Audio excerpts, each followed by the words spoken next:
하나님 말씀 보시겠습니다. 출애굽기 40장입니다. 출애굽기 40장 1절에서 16절까지 40장 1절부터 16절까지 다 같이 한 음성으로 읽겠습니다. 시작. 여호와께서 모세에게 말씀하여 이르시되 너는 첫째 달 초하루에 성막 곧 회막을 세우고 또 증거궤를 들여놓고 또 휘장으로 그 궤를 가리고 또 상을 들여놓고 그 위에 물품을 진설하고 등잔대를 들여놓아 불을 켜고 또 금 향단을 증거궤 앞에 두고 성막문에 휘장을 달고 또 번제단을 회막의 성막 문 앞에 놓고 또 물두멍을 회막과 제단 사이에 놓고 그 속에 물을 담고 또 뜰 주위에 포장을 치고 뜰 문에 휘장을 달고 또 관유를 가져다가 성막과 그 안에 있는 모든 것을 발라 그것과 그 모든 기구를 거룩하게 하라. 그것이 거룩하리라. 너는 또 번제단과 그 모든 기구에 발라 그 안을 거룩하게 하라. 그 제단이 지극히 거룩하리라.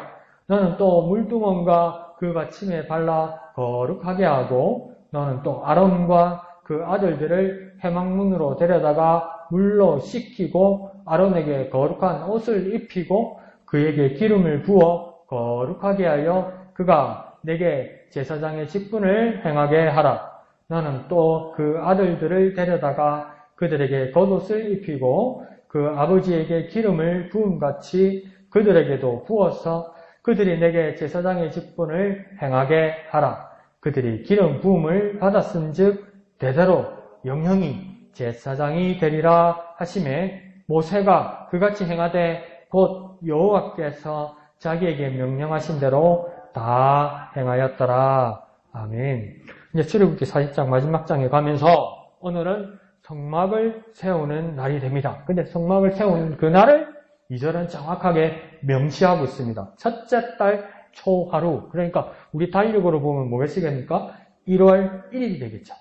그런데 더 정확하게 말하면 뭐냐면 출애굽한 지 제2년 1월 1일이 되는 겁니다. 그러니까 애국에서 나온 지 1년 만에, 정확하게 1년 만에 성막을 완성하는 겁니다. 그래서 이 성막을 완성한 날을 1월 1일 원년으로 삼는 것입니다. 그러면 아주 중요한 날이기 때문에 명시한 것이죠. 그래서 매번 지키겠죠. 매년 기억하겠죠. 더 기억하기 더 쉽죠. 1월 1일. 우리나라 막 생일이 음력되나면 막 헷갈리기 시작하죠. 막. 그래가지고 막 윤달 사건, 막 땡기 사건 난리죠. 그냥 아주 정확하게 1월 1일로 정확하게 기억하기 쉽게 그렇게 정해졌다는 겁니다. 그런데 그러면 저와 여러분에게 제일 첫날, 중요한 날, 의미 있는 날은 언제인가요? 생일이 될 수도 있고 결혼기념일이 될 수도 있고 또 교회 창립기념일이 될 수 있고 아니면 이사가서 내가 집을 새로 구한 날이 될 수도 있고 또 못던 적금 탄 날이 될 수도 있죠. 아파서 다쳤는데 재수 좋아서 보험금 탄 날이 될 수도 있죠. 그런데 이 날을 중요하게 여기는 또 종파들이 있습니다. 구원파라는 종파에서는 자기가 구원받고 거듭난 날을 정확하게 알고 있어야 그것이 구원의 확신이 있는 사람이라고 강요하기도 합니다. 그런데 그 왜 그런지 모르겠습니다. 뭔가 우리나라 사람들은 극적인 것을 좋아합니다. 근데 그 극적인 것을 우리나라 사람들이 어디다가 또 그렇게 연결을 하냐면 그걸 영적인 것이라고 이야기하기도 합니다. 그런데 그 극적인 것은 영적인 것이 아니라 사실은 아주 원초적이고 감정적이고 감각적인 것에 불과한 것이죠. 그걸 영적이라고 오해하는 것이죠. 그래서 영적인 체험을 했냐고 이야기를 가만히 들어보면 한국 교회 사람들 한 두 가지밖에 없습니다. 한 가지는 방언기도 시작한 거고 한 가지는 기도하다가 막 닭살이 돋아가지고 소름이 끼친 그게 막 영적으로 성령이 임하시는 건데 닭살 돋은 그거는요 신경외과적으로요 혈액순환이 안 돼서 생기는 겁니다. 그게 영적인 거하고는 아무 상관없습니다. 그리고 막 기도하다 보면 막 이렇게 숙여가지고 막 기도하다가 이렇게 한참 통속으로 크게 기도하다 보면 뭐 그런 사람 있죠. 기도원에 가면 막 구역질 하는 사람들 있죠. 그때 뭐 귀신 나간다고 하죠. 그거는 뭐냐면요. 너무 크게 소리를 지르면 산소 공급이 비장이 안 돼가지고 비장이 무리가 온다는 신호입니다. 그 신호는 뭐냐면 고함 지르지 말라는 뜻입니다. 그게 잘못하면 죽는다는 겁니다. 그게. 그리고 또 막 기도를 하다 보면 이제 막 붕붕 뜨는 것 같고 막 내가 발이 뜬 것처럼 막 영적인 체험을 했다고 하죠. 그거는 뭐냐면 요 경동맥에 피가 안 들어가서 그런 겁니다. 하다 숙여서. 그러니까 영적인 거하고 자극적인 거하고는 다른 겁니다. 그렇지만 그렇게 내가 열심히 기도하고 정성을 들이고 최선을 다해서 하나님께 기도했다는 것은 인정. 거기까지는 인정이요. 그걸 부정할 수 있는 사람은 아무도 없죠. 근데 다시 한번 저와 여러분에게 한번 물어봅시다. 저와 여러분에게 가장 중요한 날, 원년은 언제이며 무엇입니까? 그게 언젠가는 있고 어떤 날이 있고 어떤 특별한 날이 있을 겁니다. 그런데 그 날에 대해서 다시 한번 질문합니다. 그 날은 주님과 내가 관계가 있는 날입니까? 과연 그 날이 내가 주님과 관계가 있는 날입니까? 그걸 다시 한번 묻고 다시 한번 찾아야 되는 겁니다. 그 날이 무엇입니까? 가장 특별한 날이 되는 겁니다. 그래서 2절 중반절에 가면 이스라엘에게 이 날이 2년 1월 1일이 중요한 이유는 뭐냐면 2절 중반절에 말하죠. 성막 곧 해막을 세웠기 때문이다. 이렇게 말합니다. 성막, 해막 말하는 거 보니까 이건 뭡니까? 그냥 집이 아니라 광야생활, 유목생활 하는 사람들이 사는 천막을 말하는 겁니다. 이동식 천막을 말하는 거죠. 근데 그 천막의 이름을 특별하게 따로 짓습니다. 뭐라고 짓습니까? 성막이라 짓고 또 같은 성막을 해막이라 부를 수도 있다고 이야기합니다. 왜 성막이라고 말하냐면 이 성막은 거룩한 천막이라는 겁니다. 왜 거룩한 천막이 됩니까? 하나님께서 임재하시는 곳이기 때문에 거룩한 천막이 되는 겁니다. 그래서 성막이라 부르는 겁니다. 그런데 이 성막을 곧 해막, 왜 또 해막이라고 부르냐면 하나님과 백성이 만나는 곳이라는 겁니다. 만나주시는 곳이라는 겁니다. 그러니까 거룩하신 하나님께서 거룩한 뜻을 담아서 이 거룩한 성막이라는 곳에 임재하시는데 그것을 우리를 불러주셔서 우리를 만나주시기 때문에 그 성막이 뭐가 되는 겁니까? 해막이 되는 겁니다. 그러니까 저와 여러분 오늘 이 예배의 자리에서 찬양 드리고 기도하고 하나님 말씀을 보는 이 자리에서 우리에게 어떤 확신이 있어야 되느냐? 하나님 오늘 여기에 임하셨다. 하나님 오늘 여기 나를 만나러 오셨다. 그래서 나는 하나님의 집을 만나고 있다. 이 확신이 있어야 되는 거예요. 어딨노 먹고 여기 어디고 이래서 하면 안 되는 거예요. 그래서 오늘 하나님이 여기 임하셨다. 나는 하나님을 만났다. 이런 확신 가운데, 기쁨 가운데, 영광 가운데 살아가는 저와 여러분 되시기를 부탁드립니다. 한번 해볼까요? 오늘 여기에 하나님이 임하셨다. 나는 하나님을 만났다. 임재하신 하나님을 만났다. 그 확신 가운데 나아가는 저와 여러분 되시기를 부탁드립니다. 자, 그럼 이제 3절부터는 성막 안에 있는 기구들이 어떻게 배치되어 있는지를 맨 안쪽에서부터 바깥쪽까지 쫙 설명하는 겁니다. 근데 바깥쪽에서 안쪽으로 말하면 바깥 입구가 동쪽이 되는 겁니다. 동쪽에서 이렇게 길다란 삼각형이 되는데요. 여기서 뭐냐면 바깥에서 뜰로 들어오고 입구가 있는데 이 입구 안으로 들어가면 성소가 되는 거고 성소에서 더 안으로 들어가면 지성소가 되는 겁니다. 그러니까 마당, 성소, 지성소 이래 되는 겁니다. 뭐라고요? 마당, 성소, 지성소. 그러니까 마당에서 들어갈 준비를 해서 성소로 들어간다는 거니까 이거 거룩한 곳을 성소라고 이야기합니다. 거룩한 성자를 쓰는 거니까요. 그러면 지성소는 뭐겠습니까? 지극히 거룩한 곳이라고요. 그래서 영어에서는 뭐라고 되냐면 성소는 holy place 이렇게 되어 있습니다. 성소, 거룩한 곳. 근데 지성소는 영어로 뭐라고 되냐면 미국 사람들도 영어 쓰는 건 너무 단순해. 뭐라고 쓰냐면 holy place 이렇게 있습니다. 우리말로 하면 뭡니까? 억수로 거룩한 곳. 거룩한 중에서도 억수로 거룩한 것, 이 말입니다. 근데 오늘 이제 3절로부터는 뭡니까? 맨 안쪽에서 바깥쪽으로 무엇이 있는지를 지금 설명하는 겁니다. 그래서 3절의 맨 안쪽, 제일 안쪽에 무엇을 둔다고 이야기하냐면 증거궤를 둔다고 합니다. 증거궤가 같은 말로 어디면 잘 기억해 두세요. 증거궤, 법궤, 언약궤, 이거 다 같은 말입니다. 증거궤는 뭐고 언약궤는 뭐고 이래서 하면 안 됩니다. 너희 집 어디고? 창원 어디? 진해 있는데 아직도 진해 옛날 그 버릇이죠. 진해 가면 창원 알아야 되는데 진해는 어디고 창원 어디고 이래서 하면 안 됩니다. 오늘 그 보니까 창원의 어느 지역에 어느 병원에 100, 200명 가까이 이제 확진자가 생겼다. 그러니까 우리가 또 착각하면 창원이니까 진해는 아닌갑다. 마산은 아닌갑다가 아니고요. 그 인터뷰 병원 이름은 안 가르쳐줘요. 근데 브리핑 하는데 보니까 보건소정인데 마산 보건소정이더라고요. 해운구 아니면 합구요, 지금. 창원이라 하면 안 돼. 그러니까 여기도 그러니까 헷갈리면 안 되는 것처럼 여기도 헷갈리면 안 되는 겁니다. 증거계 이러면 언약계, 법계 다 같은 뜻입니다. 그러니까 이 증거계가 제일 안쪽에 지송서 안에 있습니다. 그래서 증거계를 맨 안쪽에다가 배치하고 그다음 휘장으로 가렸다고 합니다. 휘장은 커튼이요, 커튼. 하나님께서 말하는 이렇게 두꺼운 커튼요. 이걸 치는데 어디와 어디 사이를 지금 친 거냐면 지성소와 성소 사이를 딱 가로질러 버린 겁니다. 그러니까 이 휘장으로 커튼으로 딱 가로지르면서 맨 안쪽 지성소에는 뭐만 들어가 있는 겁니까? 지금 증거계만 들어가 있는 겁니다. 증거계만 이 지성소 안에 있습니다. 이 증거계 안에는 뭐가 있겠습니까? 괴니까 뭡니까? 괴짜. 통이죠, 통. 뭘 담으려고 넣은 거죠. 그 안에 뭐가 들어가 있는 겁니까? 증거판.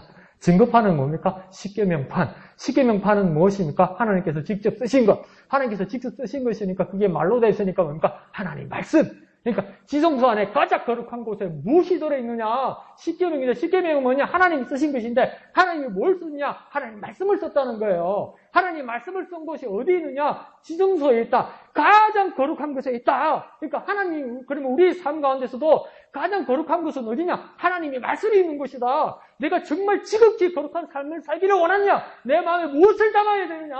하나님 말씀을 담아야 되는 거예요. 방법을 담는 게 아니고요. 어떤 술수를 담는 게 아니고요. 어떤 뭐랄까요? 특별한 노하우를 청기누수를 담는 게 아니고요. 내가 정말 거룩하기를 원하면 하나님의 말씀을 담아야 되는 거예요.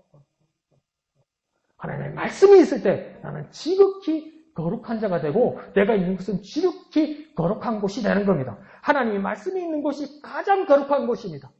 그래서 나는 무엇을 받들어야 되니까? 가장 거룩하신 하나님의 말씀을 받들어야 되는 것이죠. 그렇게 거룩한 삶을 살아가는 저와 여러분 되시기를 부탁드립니다. 한번 해볼까요? 하나님이 말씀이 있는 곳은 가장 거룩한 곳입니다. 가장 거룩한 하나님 말씀을 내가 받듭니다. 내가 받듭니다.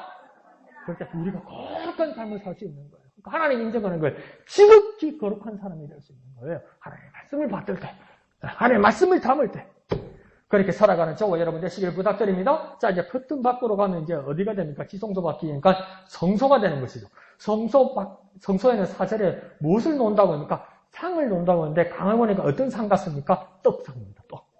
떡을 올리는, 진설백을 넣는 떡상을 말하는 겁니다. 근데 그 떡상들을 어떻게 진설하라, 어떻게 배치하라, 어떻게 올리라고 이야기합니까? 매일 물품을 진설하라고 이야기하는 겁니다. 그러니까 매일 새로운 떡을 진설하라는 겁니다. 이 말은 어떤 뜻으로 우리가 이해할 수 있냐면 하나님 앞에 있을 때 우리에게 우리의 영혼과 우리의 삶의 양식이 있다는 겁니다. 하나님께 나아갈 때 우리의 영혼과 우리의 삶의 양식이 있다는 겁니다. 그런데 하나님 어떻게 공급하시느냐? 매일 우리에게 공급하신다는 겁니다. 매일매일 공급하신다는 겁니다. 그러니까 만나를 받을 때도 뭡니까? 매일매일 받았죠. 매일매일. 그것처럼 하나님께서 매일매일 공급하신다는 겁니다. 그리고 우리도 하나님 앞에 나아갈 때니까 매일매일 공급받는다는 겁니다. 그러니까 우리도 하나님의 말씀 받을 때니까 항상 나아가야 된다는 겁니다.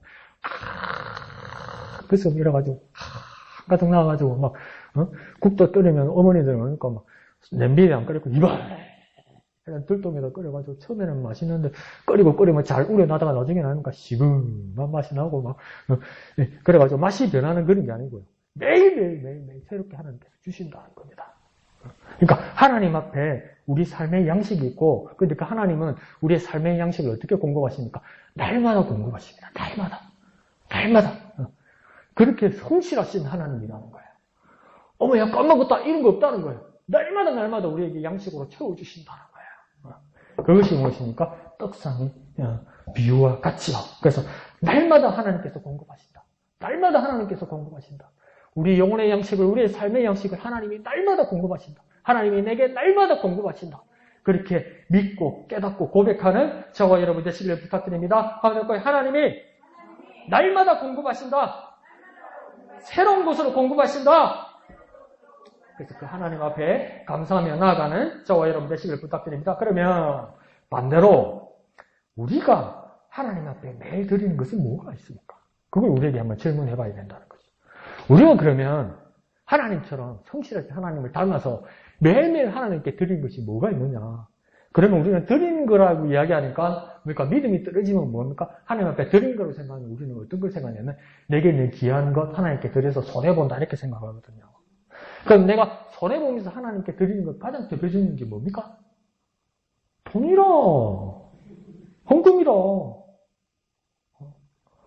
좋습니다. 저 하나님 앞에 내게 귀한 것을 드려서 헌금으로 하나님 앞에 드린다고 칩시다. 그 일주일에 한 번밖에 더 드려요. 그게 사람이 먹는 거라면, 양식으로 채운다면 일주일에 한 번 먹어가지고 사람이 살겠어요? 그러니까 내가 날마다 하나님 앞에 드리는 것이 있다면 그건 헌금만이 아닐 거라는 거예요. 헌물만은 아닐 거라는 거예요. 그 이상으로 매일매일 내가 하나님께 드리는 것이 있어야 된다는 거예요. 하나님께서는 나에게 성실해서 매일매일 새로운 것으로 나를 채워주시는데 나는 매일매일 하나님 앞에 드리는 게 없다는 거예요. 일주일에 한 번 교회 오거나 며칠에 한 번 교회 오거나 그리고 막 큰 맘 먹고 헌금 한 번 하는 거 교인들 앞에서 기만이 한 번 팍 쓰는 거 이걸 했다는데 귀하게 잘 하신 것이죠. 그런데 가뭄에 콩나듯이 한 번 해가지고 먹고 살겠어요? 하나님이 사람이면?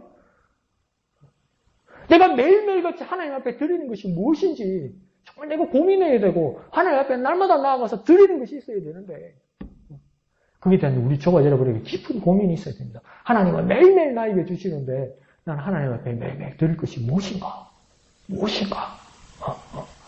귀한 것으로 하나님 앞에 올려드리는 저와 여러분 되시기를 부탁드립니다.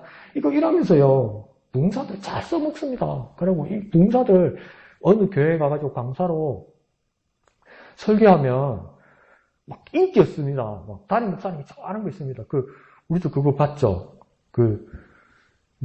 박순애 전도사. 영어학원 강사하고 그래가지고 나중에 정말 우리 그때 2층에서 봤었잖아요. 한 사람은 기억난다. 우짜군요. 올해 한번 더 틀어줘도 되겠다. 새로 와서. 자, 근데 그분이 전국적으로 인기 많아요. 왜냐면 다른 교회마다 사고 치거든요. 큰 교회마다 가서. 내가 날마다 주님 앞에 새로운 것을 드려야 된다면서 막 결단시켜요. 새벽 기도회 때마다 와서 헌금하라고 그러거든. 그리고 작정만 하거든. 만 원 빡 때문에 그리고 목사가 가슴이 덜컹해. 기분도 좋고 가슴이 덜컹. 왜 만 원씩 어쩌라고 싶어가지고 협상하는 거예요. 5,000원? 사고 막. 애들은 3,000원? 사고. 그래도 그게 매일이라고 생각해보세요. 그런 식으로 써먹는 게 아니고요.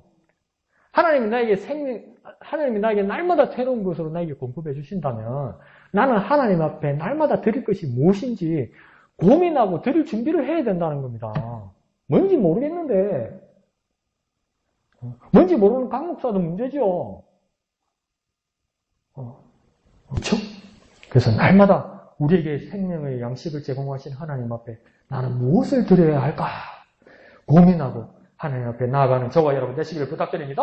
자, 4절 하반절에는 이제 또 무엇을 둔다고 하냐면 등잔대를 들어놓아 불을 켠다 이렇게 얘기합니다. 그러니까 등잔대를 켜놨다는 거, 불을 켰다는 거 이것은 뭐냐면 불꽃과 같은 눈동자로 하나님께서 우리를 지키신다는 겁니다. 여기서도 제가 최근에 이제 알게 됐는데 영어 성경을 읽다가 좀 놀랐어요. 근데 이 등잔대가 어떤 모양으로 되어 있습니까? 양가쪽에 좌우에 세 줄씩 되어 있죠. 세 가지. 그리고 한가운데 하나가 되니까 총 7개죠. 그죠? 근데 그걸 어떤 나무 모양으로 만들려고 되어 있습니까? 살구나무 모양으로 만들려고 되어 있죠. 살구나무. 근데 영어에 보면 살구나무가 아니에요. 그리고 그 지역에 살구나무가 안 나요. 뭔지 압니까? 아몬드입니다. 아몬드. 엄마야, 땅콩이야. 땅콩 비스무리한 건데 뭡니까? 아몬드입니다. 그거 왜 그러냐면 이게 아시아 한국 지역에는 아몬드 나무가 원래 원산지가 없고 이 중동 지역에는 아몬드가 잘 열리는데 그 모양이 비슷하기 때문에 그렇게 부를 수밖에 없었다는 거예요. 그 아몬드라고 써놓으면 한글로도 아몬드 나무라고 써놓으면 한국 사람들의 성경 보면 아무도 이해 못 한다는 거예요. 그렇다고 살구나무라고 이야기하면 여기 또 살구나무가 아니니까. 그 중요한 건 아니지만 그것이 중요한 것은 아니지만 한번 이제 그냥 팁으로 보너스로 말씀드리는 거고 등잔대의 용도는 뭡니까? 불을 켜는 것이죠. 그런데 불을 켜는데 왜 불을 켜느냐? 하나님은 불꽃과 같은 눈동자로 우리를 지키신다는 거죠. 우리가 길을 잃었거나 하나님 인도가 필요할 때 빛이신 주님을 따라 찾아갈 수 있다는 겁니다. 그 빛이신 주님을 날마다 바라봐야 된다는 겁니다. 우리가 길을 잃었을 때, 여기가 어딘가 찾을 때, 그러니까 불이 켜져 있더라는 겁니다. 그 불이 켜진 하나님을 향하여 우리가 나아갈 수가 있더라는 겁니다. 그러니까 빛이신 하나님, 나를 지키시고 인도하시는 하나님, 그 하나님을 바라보는 저와 여러분이 되어야 된다는 겁니다. 우리를 조명해 주시고, 우리를 깨닫게 해주시고, 길 잃은 우리의 길을 인도하시는 그 하나님이라는 것을 우리는 잊지 말아야 됩니다. 한번 해볼까요? 빛이신 하나님, 나를 지키시고, 인도하시는 하나님, 빛이신 하나님, 나를 지키시고, 인도하시는 하나님, 그 빛이신 하나님을 깨닫는, 그 빛이신 하나님을 바라보는 저와 여러분 되시기를 부탁드립니다. 그러니까 하나님이 나를 지키시기 위해서 불꽃과 같은 눈동자로 하나님이 나를 바라보시고, 나 또한 뭡니까? 나의 길 잃은 나를 인도하신 하나님을 바라보는 겁니다. 하나님이 나를 지키시기 위해서 바라보시고, 나는 인도함 받기 위해서 하나님을 바라보는 겁니다. 하나님이 나를 바라보시고, 내가 또한 하나님을 바라봐야 되는 겁니다. 이게 예배 가운데 일어나는 것이죠. 하나님이 나를 향하시고 내가 하나님을 향하고 이런 교통들이 우리 예배 가운데 우리 삶 가운데 일어나는 여러분 되시기를 부탁드립니다. 자, 오전에는 이제 무엇을 둔다고 하냐면 금향단을 주는데 금향단을 어디에 둔다고 하니까 증거궤 앞에 둔다고 이야기하니까 이걸 잘못 이해하면 이게 지성소 안에 들어가나? 증거궤 안에 있는 지성소 안에 들어가나? 이게 아니고요. 여기 이게 커튼이 채어 있잖아요. 지성소 안에는 지금 증거궤만 있어요. 그리고 이 커튼 바로 뒤에 성소자리 발에 붙여서 뭘 두는 겁니까? 금향단을 두었다는 겁니다. 요즘 같으면 이래 두면 큰일 나죠. 왜 큰일 납니까? 불납니다. 근데 여기는 가장 가까이 두는 이유가 있었다는 겁니다. 바로 이 커튼 앞에다가 성소에서 지성소를 향하는 곳에 바로 붙여서 이 금향단에 향을 피우면 이게 연기가 나겠죠. 연기가 어디를 향해서 어느 쪽으로 들어가냐면 지성소 안으로 들어간다는 겁니다. 그런데 이 연기를 보통 우리는 두 가지로 이야기하는데 첫 번째 연기의 의미는 구약 성경에서는 많이 나오는 게 뭡니까? 연기나 구름이 생긴 다음에 이걸 뭘 표현하는 거냐면 하나님이 임재하셨다. 하나님이 여기 오셨다. 그것을 의미하는 것이죠. 그리고 요한계시록에서는 정확하게 말할 때 그 향단을 들고 있을 때 이 향단의 그 연기는 무엇이라고 합니까? 성도들의 기도라 이렇게 말하잖아요. 그러니까 연기는 두 가지로 말하는 겁니다. 하나님이 여기 오셨다. 그리고 뭡니까? 또 이 연기는 뭡니까? 우리 기도다. 그러면 정확하게 나오는 거죠. 우리 기도를 언제 하는 겁니까? 하나님이 이제 이 자리에서 기도하는 겁니다. 하나님이 임하시는 곳에서 기도하는 겁니다. 우리 기도는요. 그냥 아무 때나 허공을 대고 아무 근거 없이 기도하는 것이 아니고요. 우리 기도는 어떤 믿음으로 시작하는 겁니다. 어떤 믿음으로 시작하는 겁니까? 하나님 여기 오셔서 내 기도를 들으신다는 확신을 가지고 기도하는 겁니다. 막 잠길에 주문하듯이 5분 만에 반명 나 마음이 탑을 하듯이 그게 원효 대사가 가르치는 게 그거잖아요. 왕호청 축국전 썼던 해처하고 그 원효하고 신라에서 당나라로 이제 불교 승려에 대해서 유학을 가잖아요. 근데 그 이야기가 뭡니까? 하루는 밤에서 잠을 자는데 너무 목이 말라서 원효가 뭡니까? 물을 찾다가 물을 마시는데 아침에 자고 일어나니까 뭐가 있습니까? 해골에 고이 물이더라 이거 아닙니까? 그러니까 해처는 계속 당나라로 가는데 원효는 뭡니까? 난 깨달았다. 갈 필요가 없다. 집에 갈란다 하고 갔잖아요. 그 깨달음을 주고 원효가 한 말이 뭐냐면 극락왕생하기 위해서는 어려운 거 하나 없다 이래요. 그 뭐만 하면 되느냐. 나무아미 탑을 관세음보살만 계속 배우면 된다는 거예요. 그러면 깨닫고 극락왕생한다는 거예요. 이게 어디서 딱 매치가 돼가지고 참 대한민국은 갖다 붙이고 적용하는 데는 천재적입니다. 그래가지고 내가 그냥 전도사님인데, 전도사님 책상, 뒤진 것도 아니고 책상 앞에 그거 있죠? 숫자 세는 측정기 있죠? 주사는 말고, 요만한 거, 놀리면 딸깍 하나씩 넘어가는 거 있죠? 사람 숫자 세고 할 때 쓰는 거 있잖아요. 그죠? 그게 있더라고요. 그래서, 교인들 오는 그 출석 숫자 세는 것보다 자기 구역원들 난 그래 생각했죠. 보고서 쓸 때가 있으니까 그분들은 이제 구역마다. 근데 그 책이 하나 있더라고요. 제목이 멋지더만. 주기도문 1000번만 하면 소원 성취 이게. 주기도문 그거 숫자 센다고 이러고 있는 거예요. 하루에 1000번씩 하는가 봐 주기도문을. 그 책 팔렸어요 그게. 교회 책 일서점에. 아직도 어떤 장로님들, 목사님들 하는 사람들 있어요. 아침에 일어나면. 주기도문 1000번 채우려고. 그 원효대사에 나노미터를 관세음보살하고 뭐가 달라요? 네? 가만히 생각해보세요. 뭐가 달라요, 그게? 나중에 천번 하다 보면 통하는 게 아니고 뜻도 모르는데 그냥 하는 거예요. 여러분 기회가 안 납니까? 중학교 처음 입학해가지고 얘는 방학 숙제가 한자 책 있잖아요. 그거 쓰는 거. 그거 한 권 다 써오라니까 그거 외워집니까? 쓰기는 다 쓰는데 선생 욕만 하지 쓰면서 죽어라 죽어라 한번 선생 죽어라 죽어라 하면서 그런지 그 한자가 외워집니까? 죽이 되면 1000번 한다고 뭐가 됩니까? 뜻도 없이 그냥 그렇게 허공을 가다 외치면 기도는 그렇게 하는 것이 아니고요. 하나님이 임재가 있는 곳에 그곳을 향하여 믿음을 가지고 기도하는 거예요. 그래서 그 향단의 연기가 뭡니까? 지성소 안으로 들어간다는 거예요. 하나님 임재가 있는 곳으로 오니까 내 기도를 가지고 하나님 임재가 있는 곳으로 간다는 거예요. 이런 확신과 이런 멋진 그림을 그리고 기도하세요, 여러분. 좀 멋진 그림을 그리세요, 마음에. 야, 내가 기도할 때 하나님 여기 임하신다. 그래서 내가 하나님 앞에 직접 기도한다. 그래서 막 하나님이 임재 있는 곳으로 내 기도가 나아간다. 그림이 얼마나 멋있어요.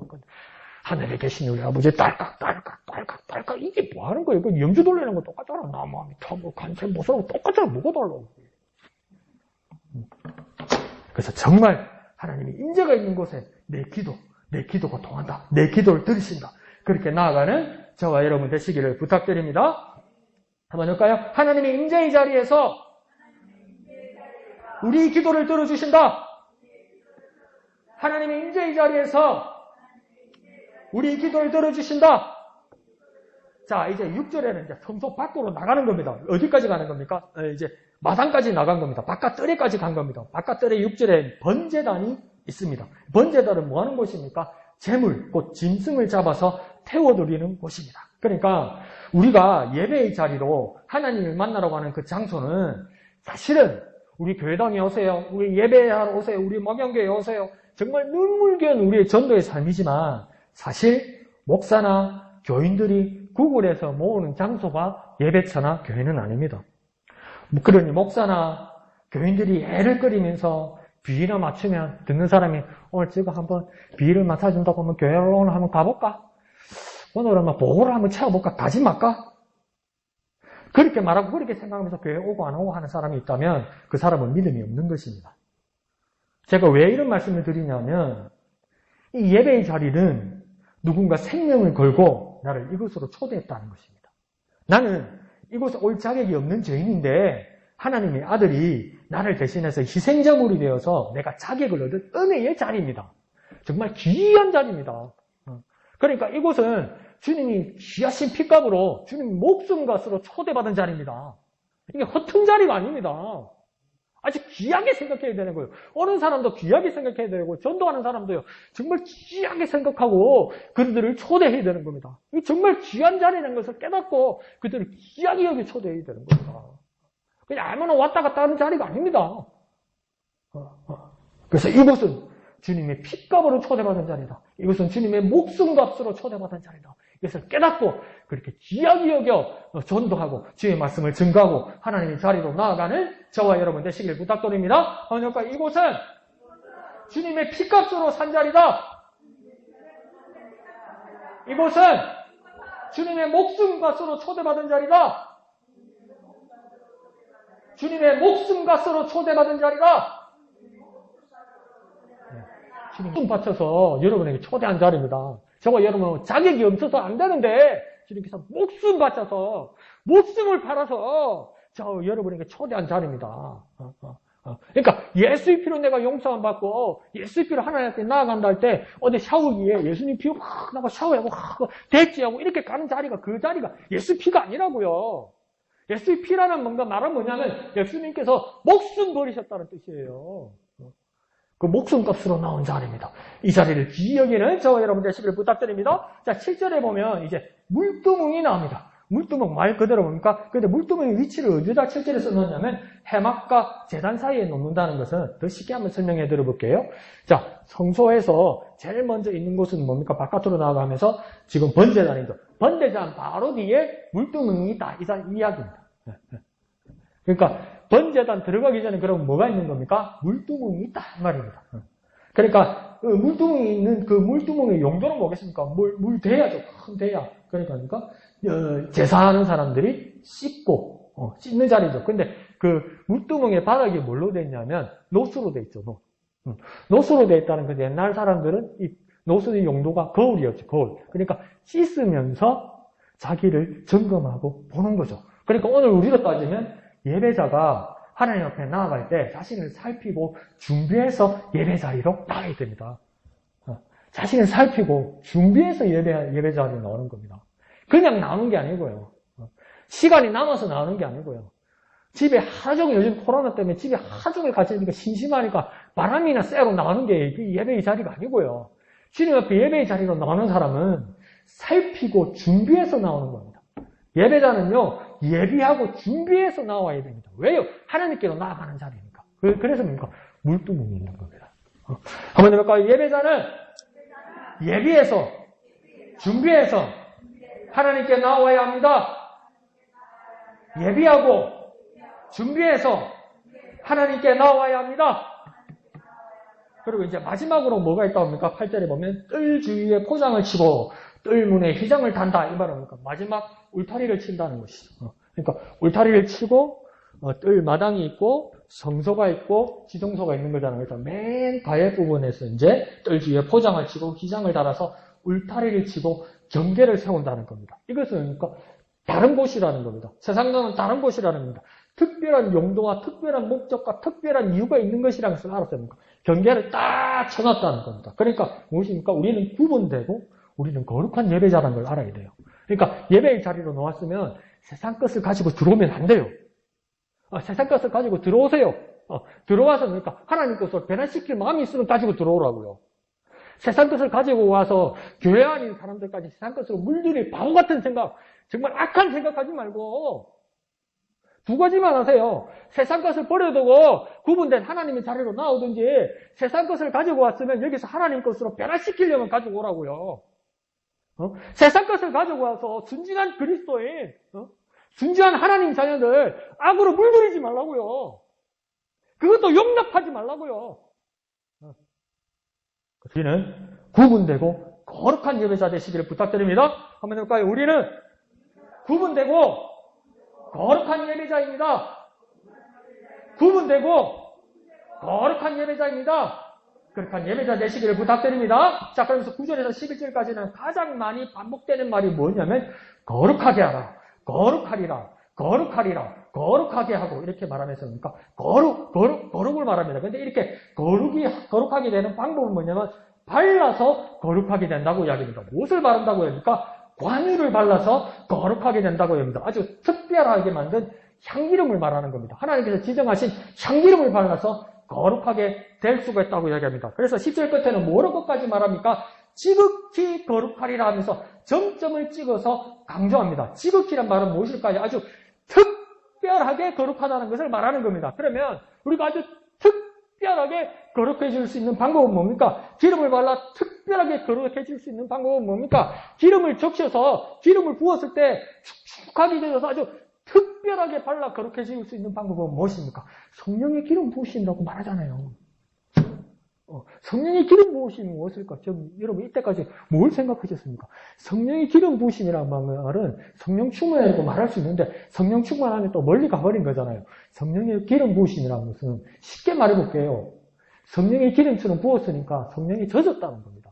기름이 쫙 젖듯이 뭡니까? 우리가 성령의 기름 부으심이 임한다면 성령에 완전히 젖어들었다는 겁니다. 성령에 완전히 흡수되었다는 겁니다. 성령께서 우리 예배에 완전하게 젖어들으셔서 감동하실 때 우리 예배는 아주 특별해지고 우리 예배는 아주 거룩해지는 겁니다. 성령께서 내게 인지하셔서 나를 기름 부으실 때 우리 예배는 아주 특별해지고 아주 거룩해지는 겁니다. 한번 해볼까요? 성령이 임하셔서 성령이 감동하셔서 우리 예배가 특별하고 거룩하게 하소서. 이걸 이제 쉽게 말하면 이제 다 이해했죠. 그러니까 성령의 기름 부으심으로 우리 예배가 거룩하게 하소서. 우리 예배가 특별하게 하소서. 그러니까 성령의 기름 부으심을 이제 이해하겠죠, 여러분. 성령의 기름 부으심이 뭐냐? 젖는 겁니다. 젖는 거. 완전히 확 젖는 겁니다. 축축하게 기름이니까 빨리 빠지지도 않아요, 이제 막. 축축하게 젖어서 온전히 성령의 사로잡혀서 젖어서 우리 예배가 특별해지고 아주 거룩해지는 겁니다. 특별한 예배를 원하십니까? 거룩한 예배를 원하십니까? 정말 은혜로운 예배를 원하십니까?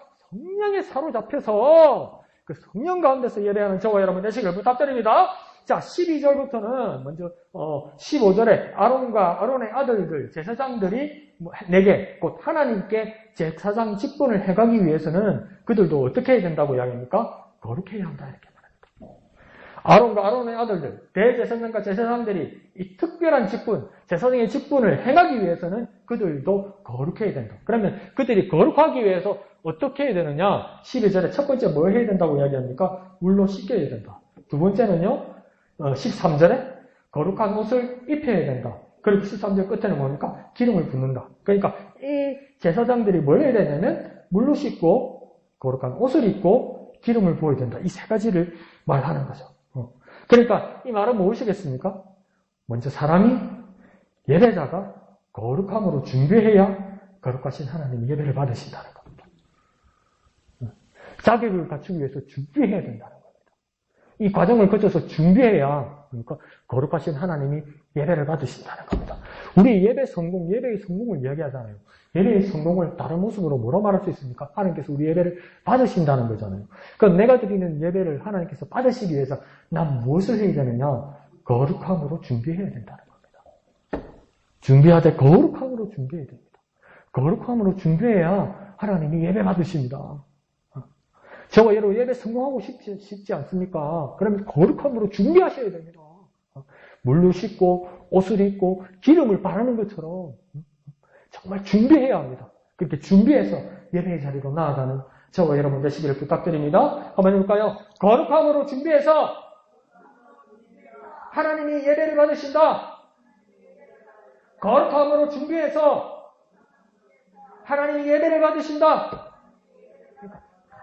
준비해야 되는 거예요. 그래서 막, 우리 친구 같은 경우는 SNS에 자기 대문에다 써놓은 것 중에 뭐냐면, 거룩한 부담감. 이렇게 말하더라고요. 거룩한 부담감. 거룩한 부담감. 부담이라면 스트레스 받지요. 하기 싫고, 생각하기 싫고, 맞닥뜨리기 싫은 거죠. 근데 거룩한 부담감이라는 건 뭡니까? 내가 하나님 앞에 나아가는 일을 위해서 내가 책임감을 가진다는 거죠. 그런 부담은 가져야 되는 거죠. 내가 하나님 앞에 나아갈 때 아무 생각 없이 그냥 나올 수는 없다는 겁니다.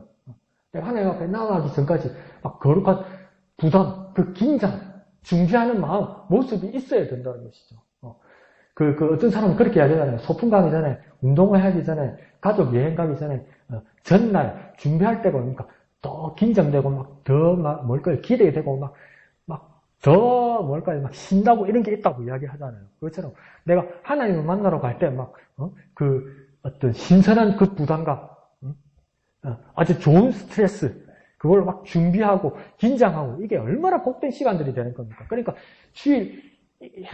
이게 주일 한 번 예배 잘 해서, 나머지 일주일을 하나님의 능력으로, 은혜로 살아가는 것도 맞는데, 틀린 거 아니죠. 근데 그러니까, 이 주일 예배를 위해서, 내가 며칠 전부터 준비하고 막 하나님을 향한다는 거, 이게 하나님 보실 때 얼마나 이게 이쁘겠습니까, 이게.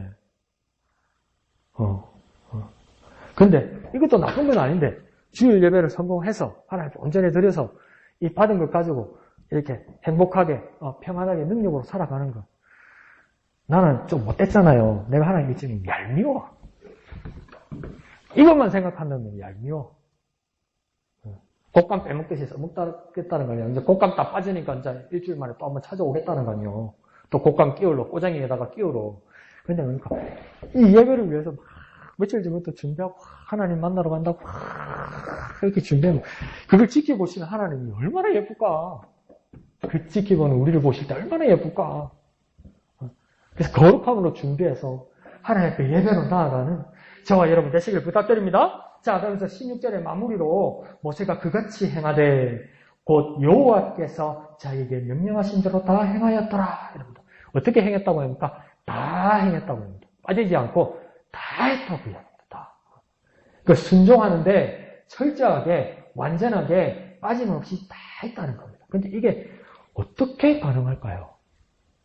요번에 뉴스에 왜 KT 통신사 사고 난 거 있잖아요. 네? 예, 근데 처음에는 뭐라고 했습니까? 그 통신 대란이 일어날 때 디도스 공격인 것 같다. 악성 코드 바이러스. 그 디도스는 어디냐면 북한이라고 이야기하려고. 우리나라 북한 없어서 못 잡고 내도. 뭐 잘못되고 막 핑계 달라고 다 북한에 달라고. 근데 알고 보니까 디도스가 아니고 공격이 아니고 뭡니까? KT 직원 안에서 프로그래머가 실수를 한 것 같다. 예, 그게 이게 큰 타격이 온 것 같다. 근데 오늘까지 보고서를 보니까 뭐냐면 프로그램을 짜는 사람이 프로그램을 이제 영어 같은 걸로 그 이제 컴퓨터 용어로 짜잖아요. 짜고 맨 끝에 마무리를 우리는 글을 일기를 쓰면 마무리는 점을 딱 하나 찍지요. 점을 찍는데 컴퓨터 프로그램에는 EXIT 그러니까 우리 보통 보면 출구 있죠. 출구 나가는 거. 그러니까 프로그램이 끝났다면 EXIT 이걸 하나 써야 되는데 이걸 빼먹은 거예요. 빼먹고 빡 돌리니까 마구 돌아가 버린 거예요. 그러니까 우리도 일기를 쓰는데 마침표 안 찍은 것 때문에 빵점 된 것처럼 이렇게 막 돌아간 거예요. 근데 이게 KT에서 그 프로그래머로 일하는 사람이면 얼마나 그 기술자겠습니까? 기술자 중 기술자 아니겠습니까? 우리나라에 수십만, 수백만 사람들 쓰는 컴퓨터, 네트워크, 와이파이 망을 쓸 수 있도록 책임질 만큼 기술자 아니겠습니까? 근데 그런 실수를 한 거예요. 왜요? 사람이니까. 매번 다 완벽하게 할 수 없다는 것을 예시를 이분이 보여준 거죠. 근데 모세는 이 성막 안에 있는 모든 것들 있잖아요. 다 맡겨놓고 따로따로 맡겨놓고 그러니까 하청을 주는데 다 분업시켰는데 와서 보니까 행했는데 어떻게 행했다고 합니까? 실수함 없이 다 행했다고 이야기합니다. 그럼 이게 어떻게 다 행할 수 있을까요? 어떤 방법을 때문에 다 했을까요? 하나도 빠짐없이 다 했을까요? 마침표 하나 틀림없이 다 했을까요? 수첩에다 필기했을까요? 안 그러면 막 녹음기에다 갖다 대고 녹음했을까요? 안 그러면 녹음한 것을 다 풀어서 녹취해서 사람들에게 다 줬을까요? 어떤 방법인지 모르겠어요. 그런데 이제 우리는 하나님께서 우리에게 맡기신 일이 있다면 우리는 다 할 수 있습니다. 우리 왜 다 할 수 있습니까? 말씀을 읽고 찾아서 확인하며 얼마든지 철저하게 순종할 수 있습니다.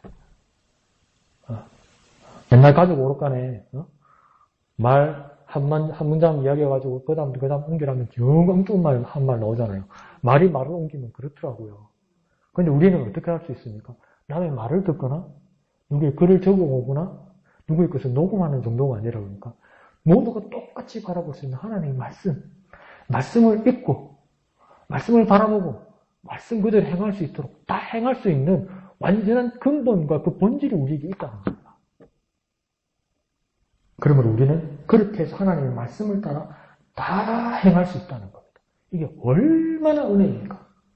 우리 동기 한 사람이요. 졸업반 때 저 시골 어느 교회에 전도사인데도 담임으로 가게 됐어요. 이 친구가 얼마나 이제 의욕이 넘쳤는지 전통도 있고 오래된 교회예요. 얼마나 시골 저 외지 시골이지만 얼마나 이 친구가 의욕이 넘쳤던지 차 이름도 생각이 안 나네. 돈도 없는 게 땡빛을 내가지고 승합차 큰 걸 하나 산 거예요. 그래서 교회 어르신들이 태우고 가고 막 이런 거. 그러니까 말씀을 전하는데 은혜는 잘 받는데 가만히 살펴보니까 연령층이 워낙 넘고 시골 오지가 되다 보니까 한글을 모르는 분이 많아. 그 한글을 모르는 거 성경 읽을 때까지 못 읽으시던 거죠. 네. 그래서 말씀대로 살 수 있는 가장 큰 은혜를 주기 위해서 한글 교실을 열은 거예요. 한글 교실을 한다다가 교회에서 쫓겨날 뻔했어요. 왜 내 자존심 상하겠냐고.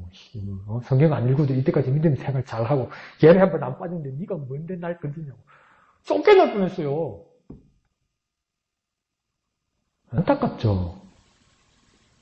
우리 하나님이 명령하신 대로 다 행할 수 있는 큰 은혜의 자리가 있는데 그러니까 하나님 말씀이 있는데 우리 목양교회는 문맹률이 아무도 없는데 큐티책은 성경책은 왜 그리 깨끗할까? 확인 안 하니까. 은혜의 조건은 다 갖춰져 있습니다. 저와 여러분에게요. 뭡니까? 하나님의 말씀대로 다 행할 수 있는 조건이 갖춰져 있습니다. 왜 그렇습니까? 하나님의 말씀이 우리에게 있기 때문입니다. 그 말씀을 제쳐두고 성경을 하나님의 말씀을 장식품이나 액세서리처럼 여기고 그 대신에 내 감정과 내 감각을 믿는 것이 영적인 것인가요? 세상의 무당도요, 아무런 근거 없이 그런 식으로 일하지 않습니다. 세상의 무당도요, 어떤 말을 해도 아무 근거 없이 그렇게 하지 않습니다. 여러분처럼 내 생각대로, 내 관록대로, 죄송합니다. 내 가락구대로, 내 기도해보니까 내 느낌이 그런 식으로 말하지 않습니다. 절차가 얼마나 복잡한데요, 무당들도. 근데 우리는 정확하게 하나님이 주신 단 한 번의 방법, 하나님 말씀대로 다 행할 수 있는 것이 저와 여러분에게 이제 주어졌다는 겁니다. 그러니 우리는 어떻게 살아야 됩니까? 말씀을 따라 행하되 다 행하기를 원합니다. 순종하기를 원합니다. 그 말씀을 바라보고 확인하며 순종하기를 원합니다. 그렇게 나아가는 모세처럼 위대한 저와 여러분 되시기를 예수님 이름으로 축원드립니다. 한번 해볼까요? 말씀을 따라 행하되 다 행하기를 원합니다. 순종하기를 원합니다. 말씀을 따라 행하되 다 행하기를 원합니다. 순종하기를 원합니다. 그렇게 나아가는 성숙한 여러분 되시기를, 성숙한 그리스도인 되시기를 예수님 이름으로 축원드립니다. 찬송하시니 다 같이 기도하도록